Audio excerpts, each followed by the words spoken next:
I enjoy using Anchor podcasting services. For one, it's an easy setup. Secondly, you can do everything on the same platform, which includes record and then add music to your podcast if you like.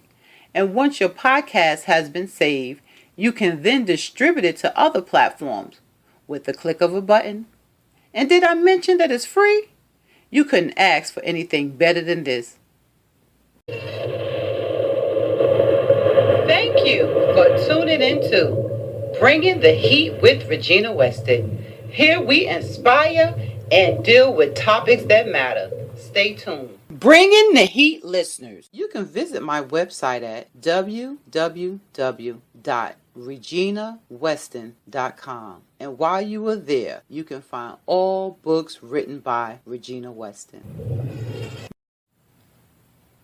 I am going to talk about something that I know everyone that hears this podcast can identify with on one level or another.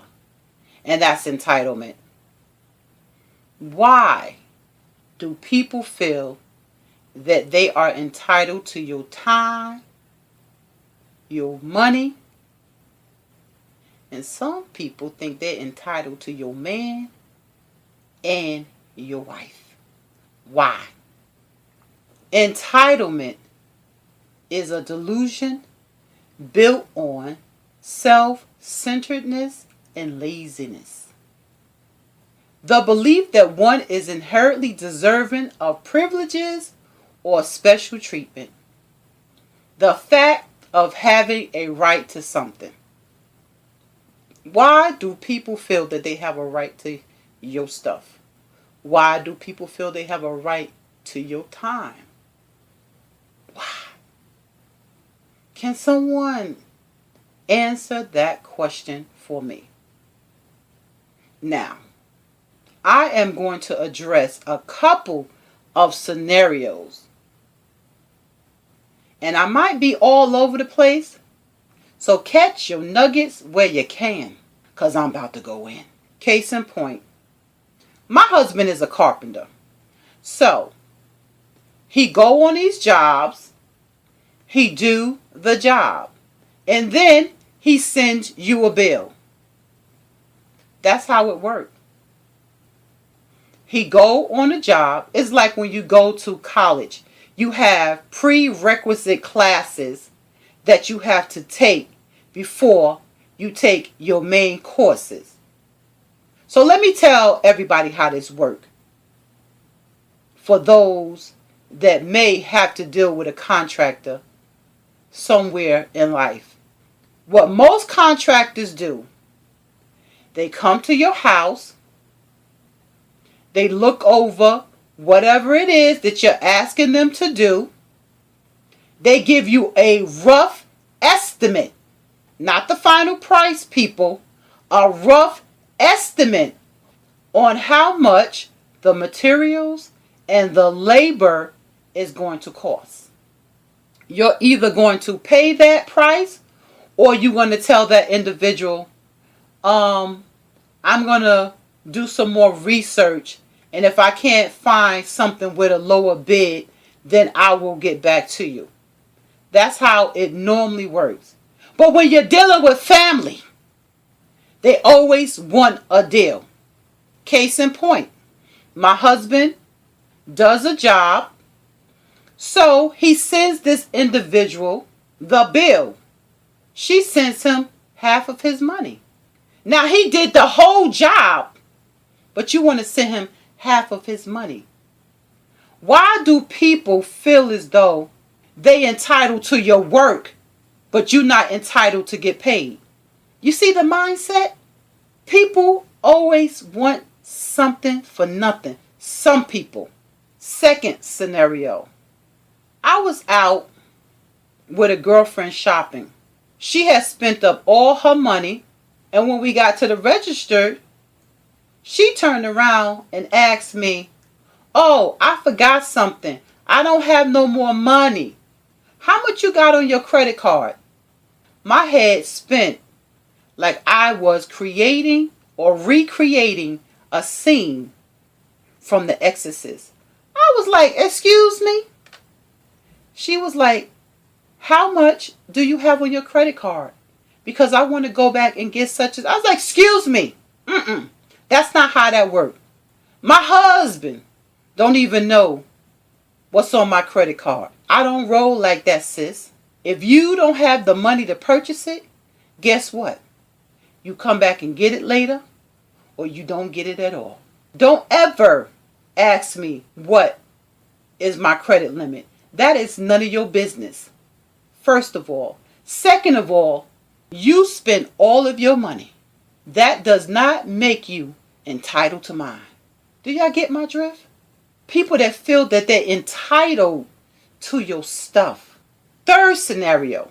When I wrote my first book, Why Couldn't You Love Me Too? I was selling my book out of the trunk of my car. Cause what? I am a self-published author.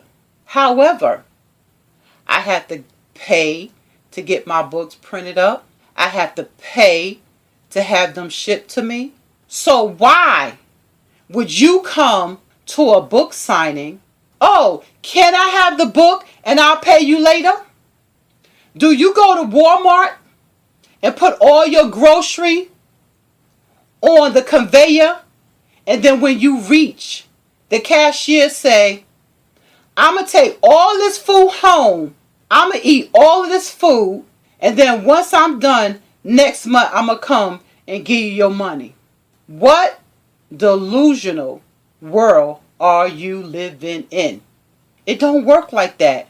No, sis. I have plenty of books. When you have the $10, then you can come back and purchase a book. People, they feel entitled to your stuff. They always want a handout. It don't work like that.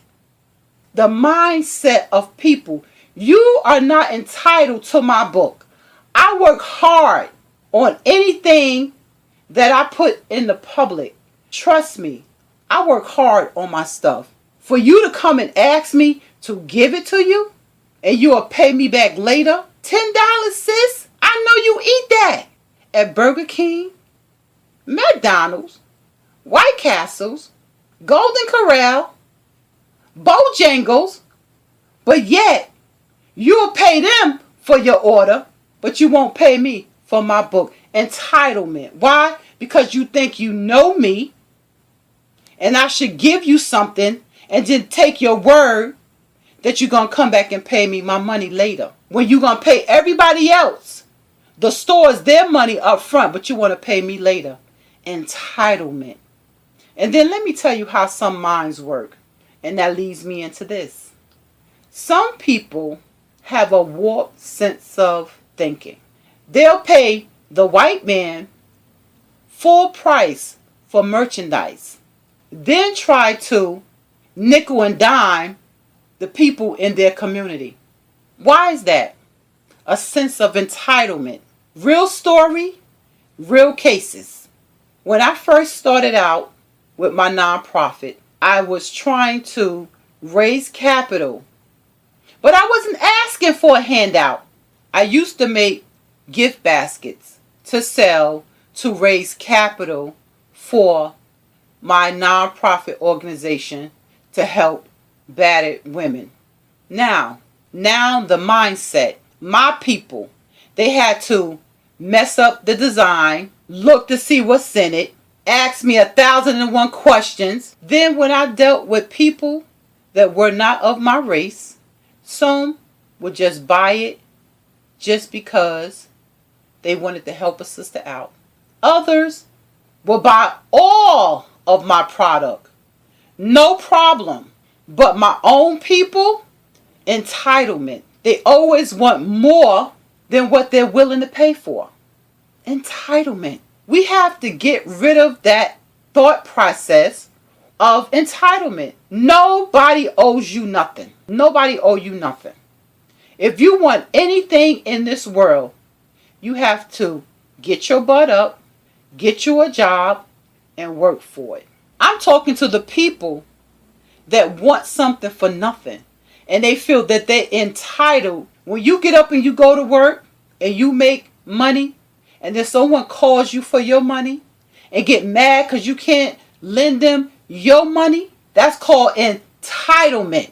When your daughter have a child, or a friend have a child, or a niece have a child, and they ask you to babysit, and you say, I can't babysit because I'm doing this, that, and the other, or I just don't feel like it, and they get mad with you because you won't babysit their child that they lay down to have, it's called entitlement. People feel that you're supposed to do something for them. You don't have to feel guilty for saying no. When people do things for you, it should be out of the kindness of their heart. It should not be because they're looking for a return. It should not be because they want to hold something over your head to make you feel guilty. So when they come to ask you for a favor, your dollars, now they feel entitled because they brought you a cheeseburger from McDonald's. So now they want a whole lobster for their 99-cent burger. Stop feeling entitled to things you did not work for.